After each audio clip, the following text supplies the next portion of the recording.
Hello, movie lovers. Welcome home. My name is Amy Hinterling, and you are listening to Watch This List. This is the Hidden Gem series, and today we have very special guest, Jacob, who is Boat of Raw, a very intriguing handle, I must say, on Letterboxd, whom I found from connection to my buddy Yarb, who said, "You have to read this guy." I think because Yarb knew that I'm into poetry and an English major, that I would immediately like Jacob's writing because you are a poet, Jacob, and you kind of have that aesthetic with your writing. Yeah, that's what write mostly is poems, and I started writing on Letterboxd kind of unintentionally. I really just started the account to keep track of the movies I was watching during the pandemic, and but then there were so many interesting, Yarb included, writers saying interesting things about these movies that I felt, kind of compelled to write a paragraph or two in response to, what I was watching. And it became kind of a fun, sentence writing exercise for me on some level. And, you mentioned being an English major, just having some kind of, Yeah. hour and a half or 2 hour text to analyze is, one of the things I really love about watching movies. Yeah, and you always one staple or like signature of yours is that they're always around the same length. You don't normally write super lengthy reviews, right? They're Yeah. always pretty concise. Yeah, I try to. I try to. We usually, if I watch a film, it'll be after the baby goes to sleep, Mhm. and then I'll try and write it between the end of the movie and going to sleep myself, which is sometimes not a very long period of time. So Yeah. these are the formal constraints of most of the things I write. Occasionally, if it's something very complicated or I feel like I want to write something but I don't know what it is yet, I'll wait until the Mhm. next day um, and think about it more, sleep on it. But mostly that's where that stuff comes from. Well, and I would think that actually being a poet, like not just sort of in your spare time, but actually like a published poet would re it would have an effect on the way that you would shape things too, just because that is an exercise in precision and condensing and being very, very clear in a short period of time what you mean and having punches in certain places. Like that would affect your Yeah, I prose think too, so for right? sure. Yeah. Yeah, just trying to get um, what you want to say in some kind of efficient form. I think that's what and I said sort of practice or something like that. Sometimes, like anybody, I feel like I should be writing more, um, and don't, because I have a job and things like this that keep me from doing it. Right. Um, and so but this is a nice excuse to do it. And sometimes if it feels that way to watch a film, even that you think like, well, now I'm doing something intellect. I'm not just watching television. I'm doing something intellectual, and I'm going to write about it. It's Right. nice. I think for that reason, Letterboxd has been a good um, motivator for that reason. I think. Yeah, and it helps to be able to talk about movies, not just writing about anything, but writing about movies in particular. Yeah. Okay, so for Jacob's Hidden Gems, the original thing that he said to me was that he wanted to do movies about trains, and trains was going to be like the emphasis. And then the options that you sent me, it kind of like changed a little bit to noir, but this first one that you picked actually is on a train, so you combine both the emphases together. Uh Right. Yeah. But why did you wanna do trains initially? I'm curious why that came to your mind.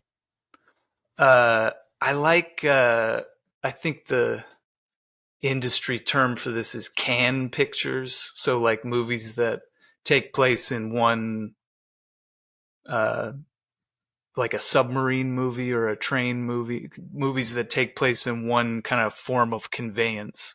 I don't know why exactly, but um, I like that sort of formal aspect of those movies, or haunted house movies. I think fit that description. So a film that takes place all in one setting, and if it's a vehicle, I especially like that for some reason. But um, Yeah. Like the so claustrophobia, but then also like it's moving. yeah, and Yeah. something in a submarine movie too. I'm always compelled by the device element of the setting, that it's both a device that they're manipulating and operating, as it is a sort of a home, as it is um, a vehicle. All that all that is the case at the same time is compelling to me, and that so the train has that aspect to it. I don't know that there's another. I mean, Strangers on a Train Mhm. um, has noir elements. I don't know if there's another kind of specifically train focused noir film, but Narrow Margin is very much that.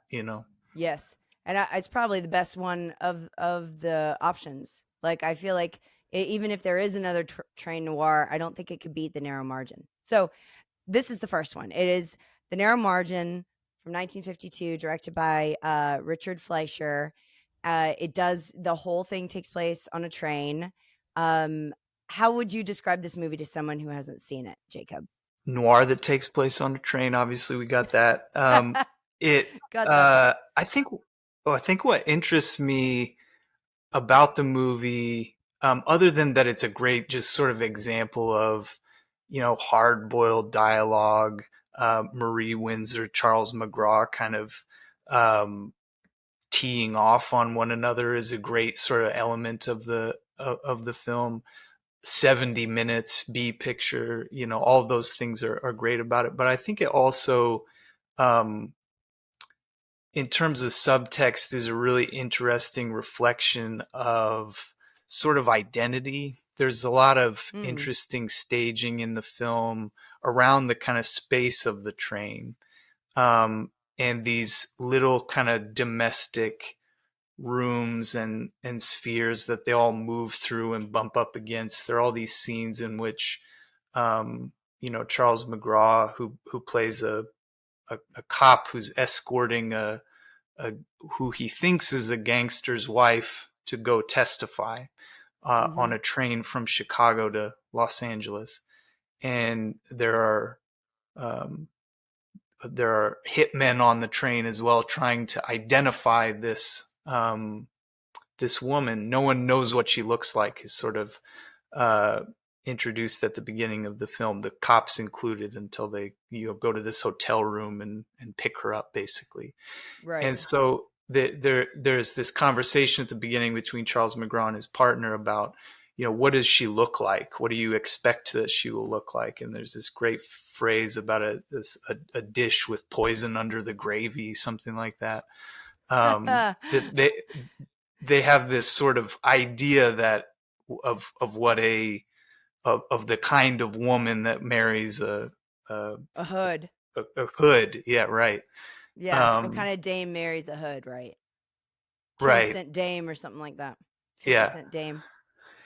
And there, it seems weird to sort of talk about spoilers for a movie that's 70 years old or whatever, but it is a movie that I think you said this in your write up about it on Letterboxd, is good to go into without Knowing knowing anything. a lot about the plot. So Yeah. um but with that in mind, I'll talk about some of that stuff, or I'll maybe spoil some things, but um Terrible. But go uh, ahead, Jacob. You but have my permission.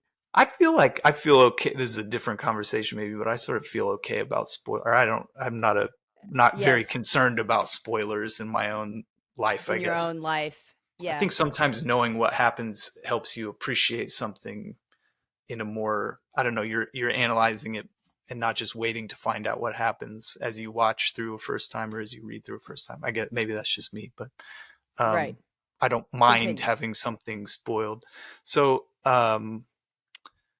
so the a lot of the film just it kind of deals with mistaken identity, basically. So their version of what a criminal's wife would look like, or what they assume a criminal's wife looks like, turns out to be uh, wrong by way of the plot. That the woman they pick up is actually an undercover cop who's testing them to make sure that they're not on the take, and Or all can't of be this. So bribed. it Right.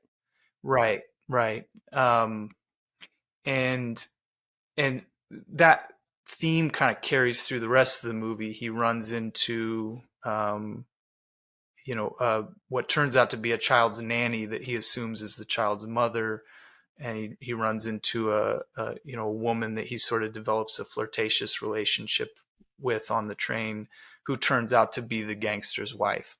And so the film kind of delights, I think, in setting all these pieces into play on the train, and allowing these kind of mistakes of identity, almost in the way that Shakespeare comedies do, where there are these sort of um, accidents that move the plot forward, that have to do with the assumptions, the social assumptions that the characters are making about the world, basically.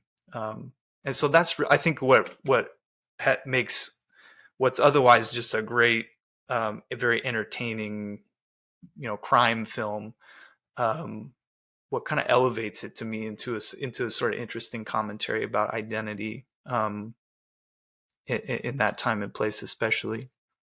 Right. Because you are like, you've seen so many noirs.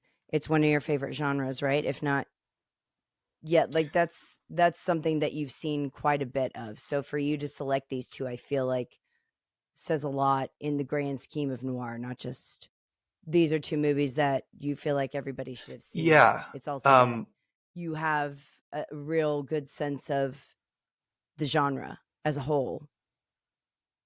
yeah, I think there's an idea, um, of noir as a sort of a genre, and as a story that involves a private detective, and it involves a femme fatale, and these types of things, and there are many great films that is a description of.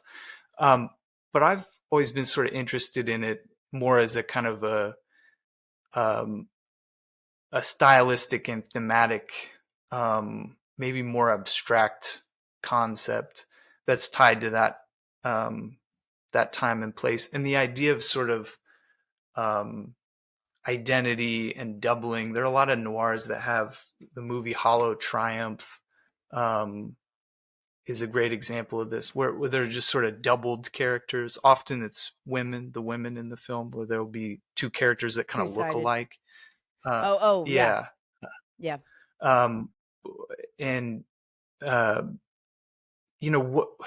what's happening in the films of that era often seems to me, at least, and to my kind of reading of them, to be about this kind of fracturing of morality post World War II, where people are kind of coming, that in those films made in the late 40s, early 50s, often this is not stated explicitly, but all of these men, um, who often are kind of ghosted by some kind of shadowy past or something like that.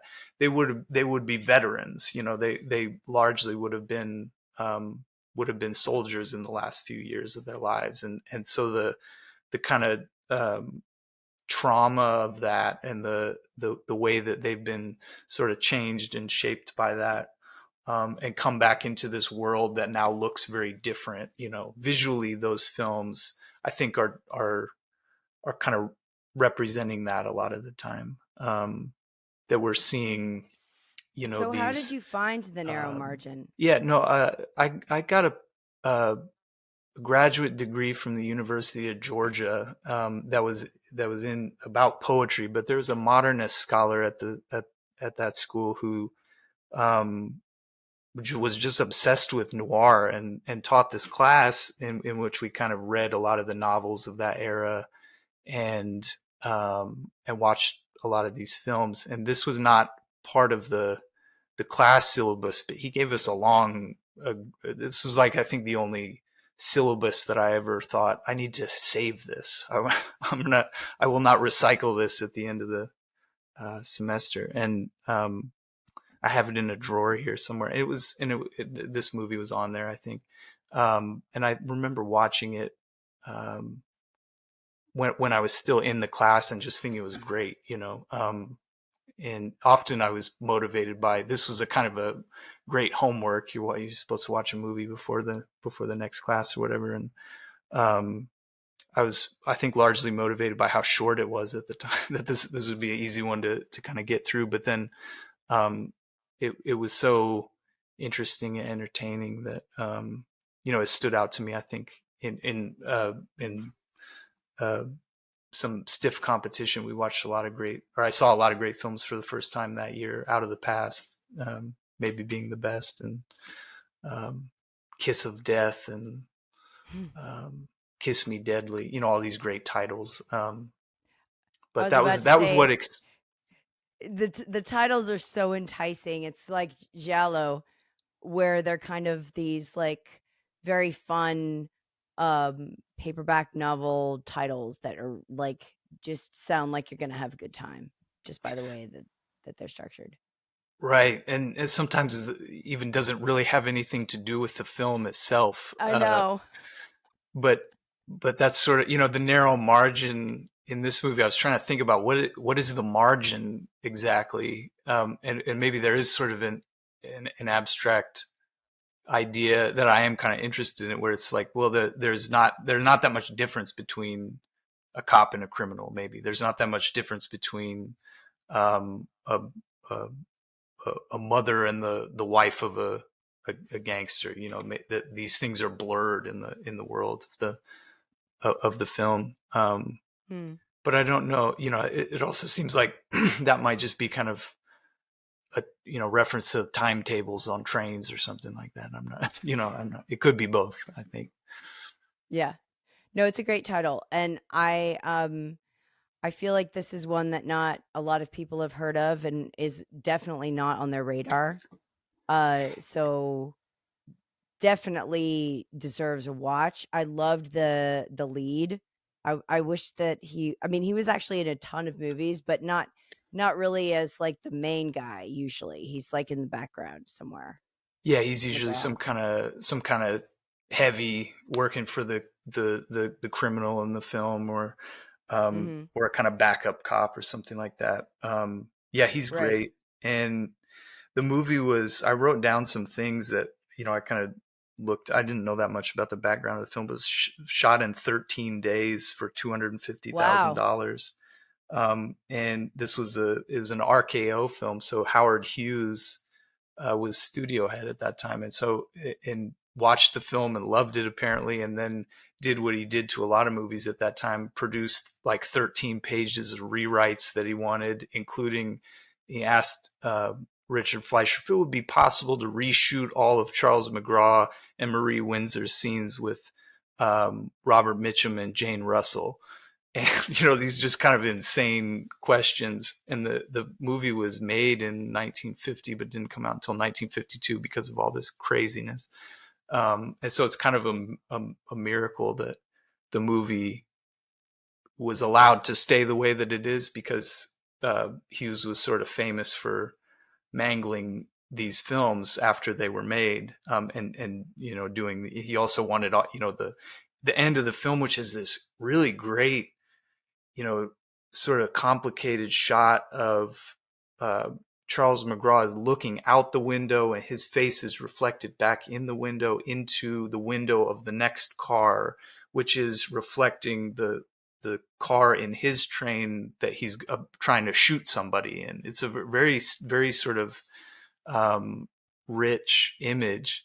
And of course, Hughes wanted this to, be cut and turn into just a crazy kind of shootout with a bunch of cops and a bunch of gangsters, and become a very over the top um, thing, which Shootout. yeah, Yeah. which did not occur, kind of fortunately for all of us.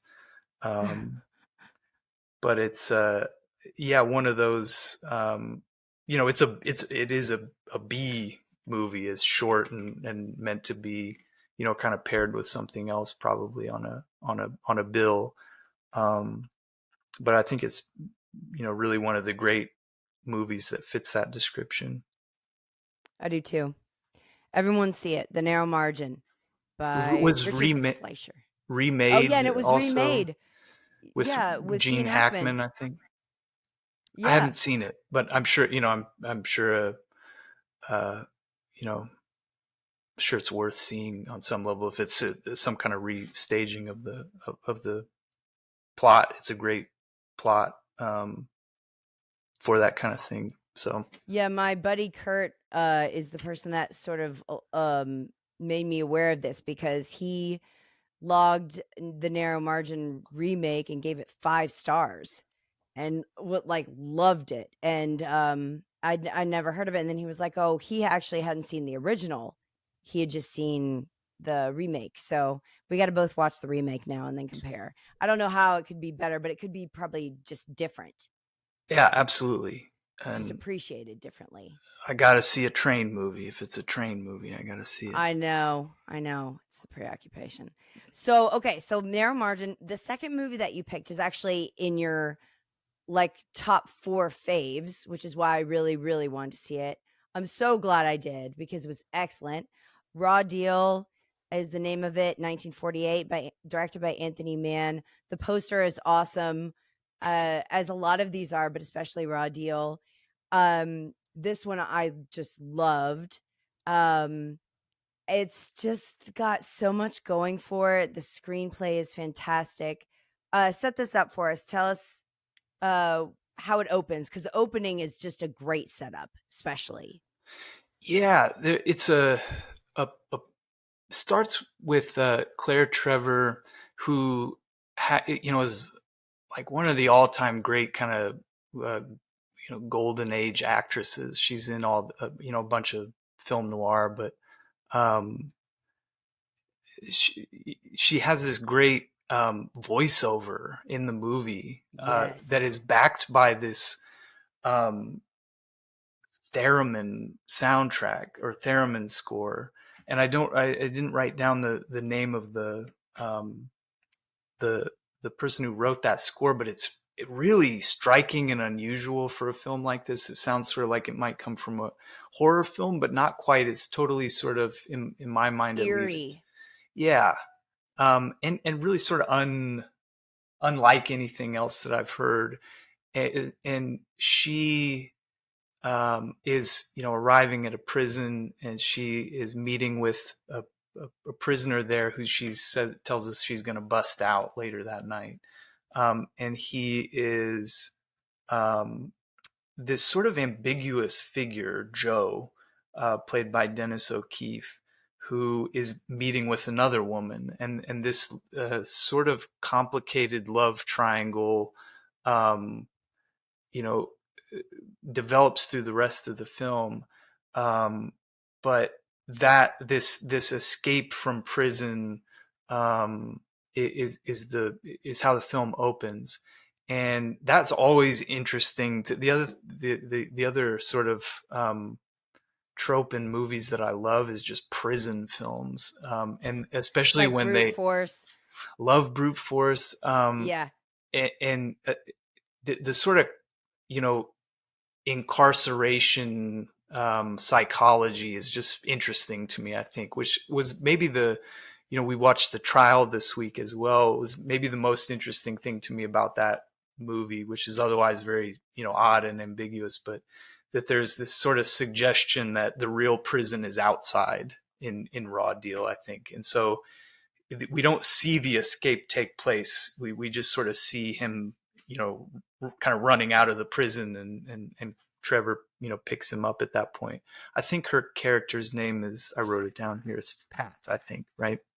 Mm-hmm. Does that sound right to And you? it's very unusual that the voiceover would be not of the main guy. No, well, normally for noir, it's like a um what's it called? Like it's a third person narrator. It's a narrator that has nothing to do with it. It's not a character.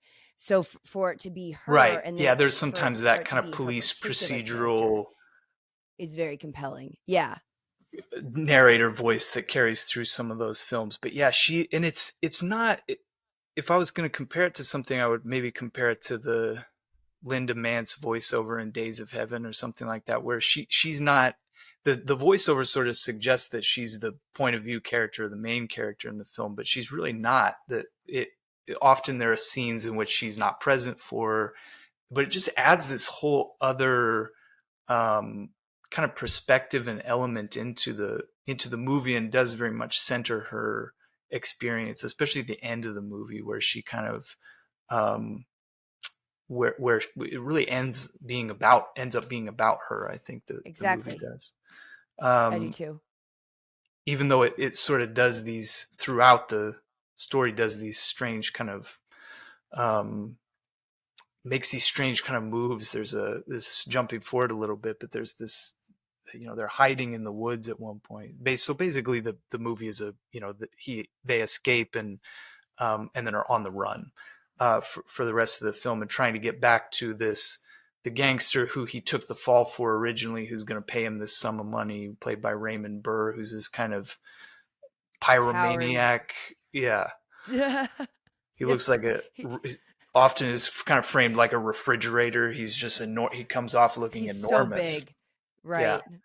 and it also looks very young in the film to me. Maybe I'm just used to seeing him as I'm blanking on the, not Well, Kojak. he was in Rear Window when he was a lot older, Right. I'm thinking of the but TV he lawyer looks that he too. played. It's driving me Oh, crazy. I'll think of it like Jacob. somebody who's listening is Someone, screaming it right yeah. now. Like, how could you not know? All I can think of is He's Kojak, and that's not it. no, he's like a big dude, and he's very measured in the way that he talks. So you get the sense that he's intelligent. It's not just like he's all muscle. He has a strategy, and he does not want to see this guy. He does not want to run into this guy at Yeah, all, and he's he's on his way. very scared, but also Mhm. very kind of sadistic. And this is one of the very famous scenes from the film. He he's always playing with fire. He's lighting something. He's lighting candles. He's lighting lighters. He lights this. It's Cherry's Jubilee, I think, a sort of a weird cocktail like punch. He lights it on fire and ends up throwing it in the face of this woman, but really at the camera. It is how it's shot. And it's this kind of horrific moment in a very shocking moment of violence in the film. Um, and so they've escaped from prison, but they're trying to get to this guy. Um, and especially early, there's all this really interesting visual. So it's an Anthony Mann film, and the director of photography is John Alton, and that combination for me is like some of the most interesting visual stuff. This film, T-Men, um, and a number of other films. John Alton just does really fascinating things with light and smoke um, and Reflections with like the clock. Uh, yeah, y- yeah, um, he he does beautiful reflection stuff because I think it's also that identity theme and like who's who, what type of woman do you associate with the one who'd break him out of prison versus the one who's trying to save him or fix him, what however you want to say that. How do those sort of play? How does he play them? I think it's got that theme that you like. yeah, um, and there's sort of a cynicism I think in the film about this sort of these sort of normative domestic Mm-hmm. ways of thinking about a relationship in a curious way. I think this is maybe a stretch in some ways, but they develop this kind of um, tense but sort of polyamorous relationship in the car, that he's got this relationship that's different, very different, with these two women who also have a kind of antagonistic relationship with each other. But that's sort of where the film ultimately goes, is Claire Trevor and accepting um, the other character whose name I forgot and wrote Anne, played by And Marsha Hunt, who is the social worker who is attempting to get get Joe out of prison originally. And so she's the we sort of skipped over this, I guess. The When they're introduced, it's sort of like Claire Trevor's playing his kind of accomplice, like she's his girlfriend or whatever, and is willing to commit crimes with him, basically. Whereas Anne is, trying to sort of go the legal route. But those the sort of, moral route. Mhm. She has like a morality to her that the other character doesn't. She's like, I'll do whatever he asks me. I'm here for him until the end. It doesn't Right, matter. I'll do it. right.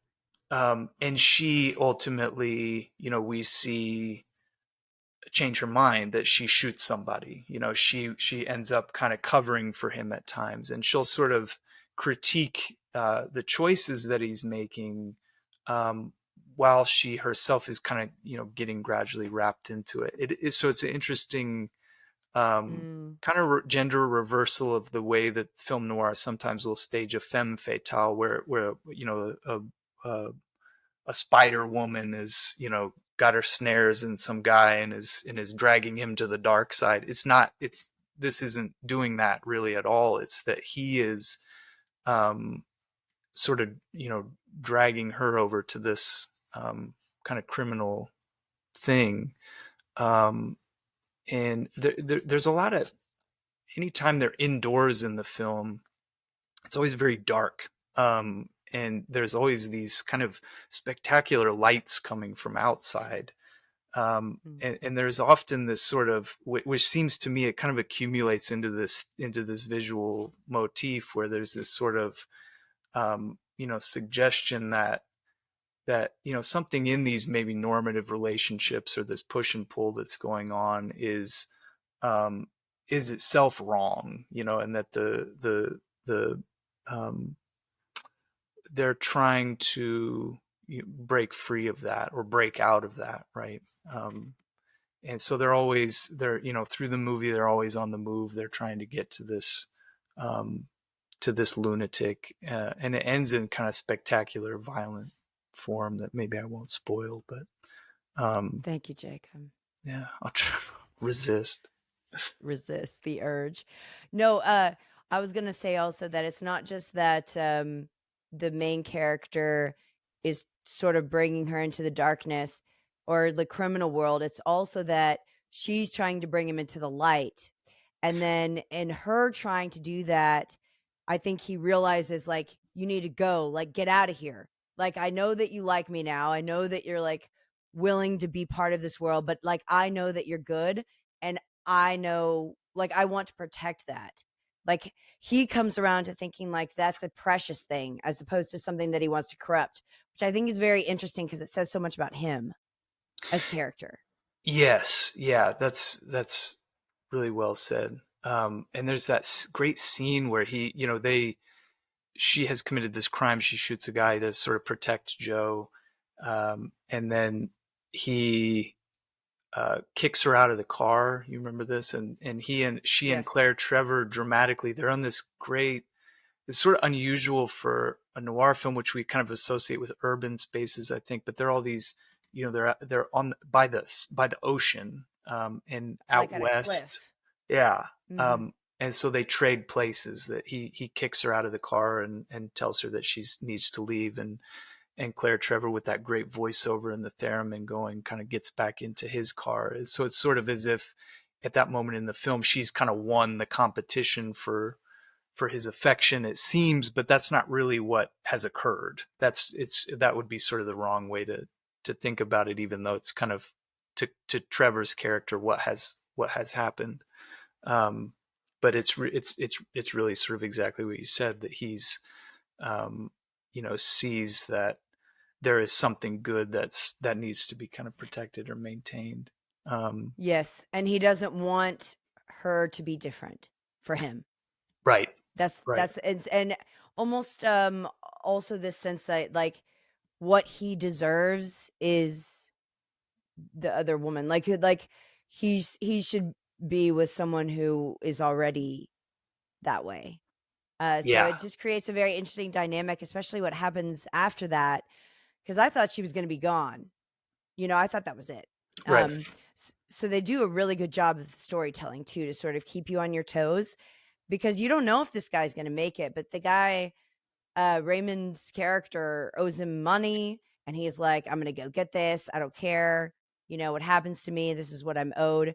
Kind of reminded me of Point Blank in that way, where the guy he wasn't owed very much money, but Right. like, damn it, he was going to have it. Like, it was like, why are you doing all this for like 20 grand?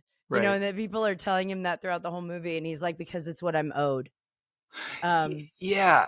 So There's this kind of implication that there's this, um, this code that he's abiding by, or just this sort of, right. it's not up to him. How he sort of discusses it.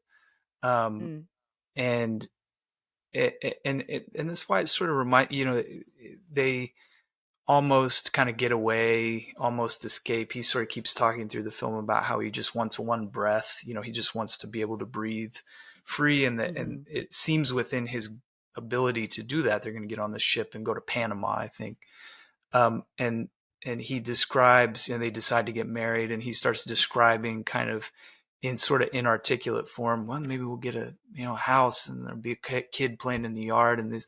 But he sounds so sort of resigned and unenthusiastic, even as he's describing it. Mm, He's sort of smoking a cigarette and watching the sea. And Claire Trevor is meanwhile, this great, kind of really unforgettable shot in the film, looking at the clock because there's this deadline that she has she knows about, that's she's keeping from him, basically.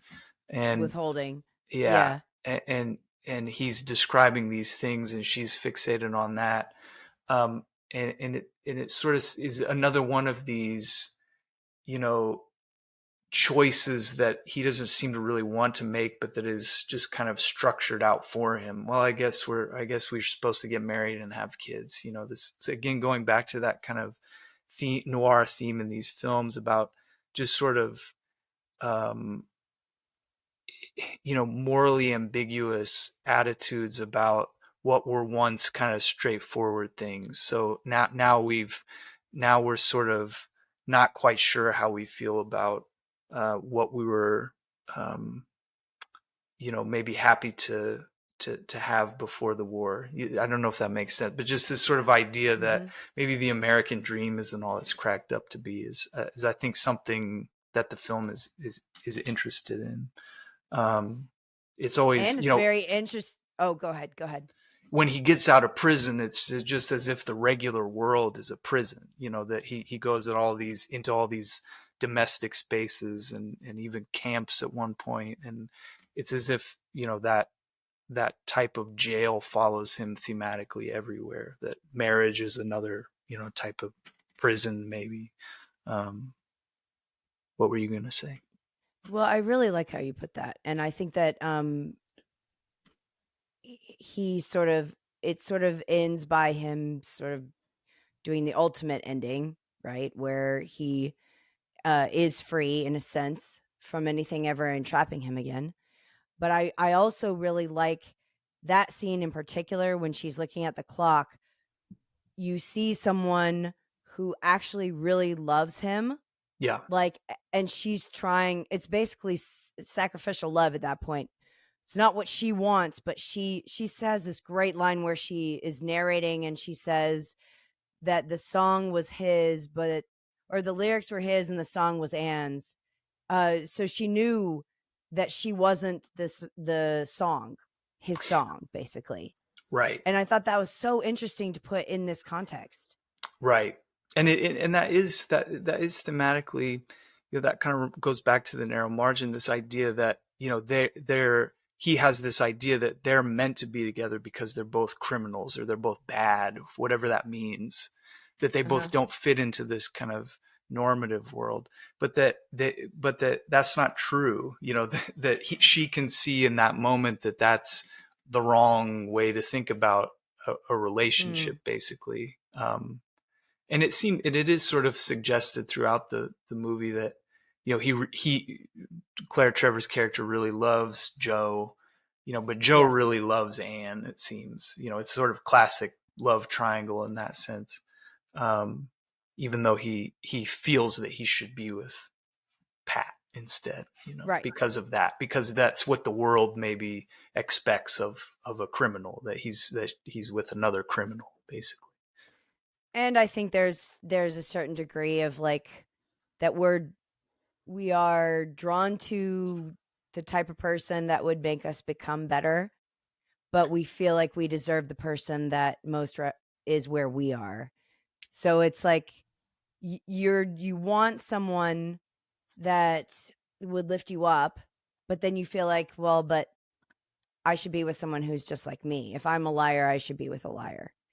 Or if I'm a killer, I should be with a killer, or whatever you want to say that as. Right. So that's an interesting dynamic as well. Yeah, and that So the film sort of suggests that's a kind of a trap, I think, or kind of a prison to sort of think that way or feel that way, or put it in those terms. right. Right.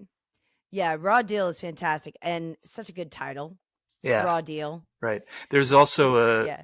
Schwarzenegger film that has nothing to is not a remake, I saw that. Yeah.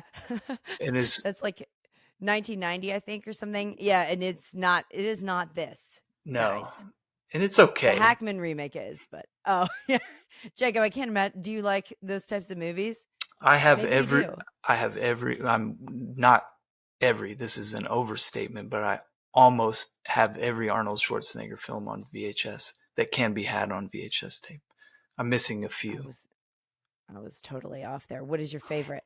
I have to know. Oh, it's got to be Terminator, More than Predator? maybe Predator. That you could go Okay. back and forth, but Yeah. it's those, a lot of those movies are so stupid, but Arnold Schwarzenegger, Commando. Arnold Schwarzenegger has um, some kind of uncanny presence to me that is just goes beyond anything. Totally ridiculous. You know, just that in so many of those movies, it's like he's this schlubby. The character's this like schlubby everyman for whatever, even though he looks like he's like carved out of steel or what. It makes no sense. It just is so bizarre. Yeah. He'll be like the sheriff in a small town in Louisiana, but and it's never explained how this Austrian bodybuilder ended up the sheriff of a small town. And I just, for whatever reason, that very entertains me very much. Oh no, you're not alone in this. Yeah, yeah. Schwarzenegger is quite beloved. I have learned when I wasn't crazy about Total Recall, I got slammed, and I was like, I probably shouldn't bug guys about Schwarzenegger, Arnie. He's kind of precious to dudes in particular. Yeah, I think there may be a generation of dudes. I think you're on to something for sure.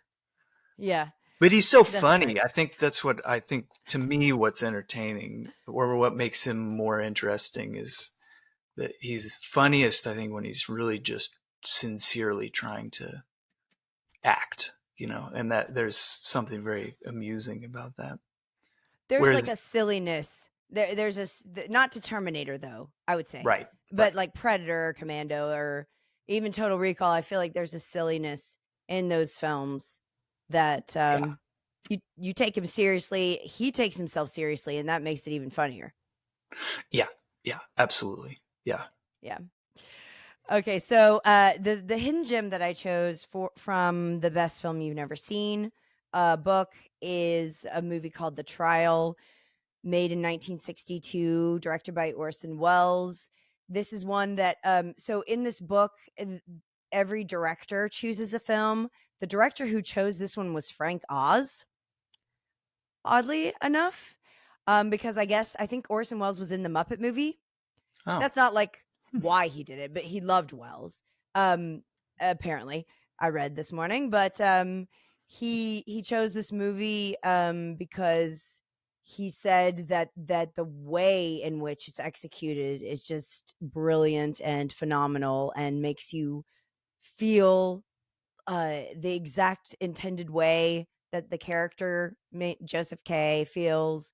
Um, and then he had an interesting line. He said that something that Orson Welles said was that when you write a play, it's for the audience, but when you make a movie, it's for yourself. Hmm. So this is a movie that he felt he made for himself and without an audience in mind, as much as Wells could do such a thing, because I know he cared about his audience. But it was something that was like a passion project, basically. So actually, Jacob watched it. Did you watch it today or very recently? You watched it along with me. Last night. Yeah, and you'd never seen it either, because this was a first time watch for me too. Yeah, I have a friend of mine. Um, this is one of his favorite films, and I had a. I think we both said before we started recording maybe complicated feelings about it, but um, Mm.